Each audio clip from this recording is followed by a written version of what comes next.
আসসালামু আলাইকুম ওয়া রাহমাতুল্লাহি ওয়া বারাকাতুহু নাহমাদুহু ওয়া নুসাল্লি আলা রাসূলিহিল কারীম আম্মা বা'দ। সম্মানিত দর্শক, আমাদের সমাজে কোনো মহিলার মনে এই ধারণা বা বিশ্বাস রয়েছে যে রাতের বেলা ঘর ঝাড়ু দেওয়া কিংবা আয়না দেখা অশুভ বা অকল্যাণকর।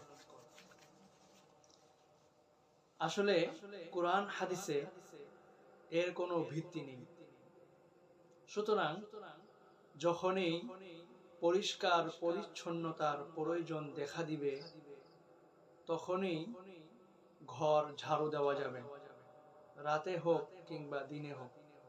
তেমনি আয়না দেখার বিষয়টিও, যখনই আয়না দেখার প্রয়োজন হবে, রাতে হোক কিংবা দিনে, তখনই আয়না দেখতে পারবে। সুতরাং এসব ভিত্তিহীন কথা, ভিত্তিহীন বিশ্বাস থেকে আল্লাহ পাক রব্বুল আলামিন আমাদেরকে বিরত থাকার তৌফিক দান করুক। আমিন।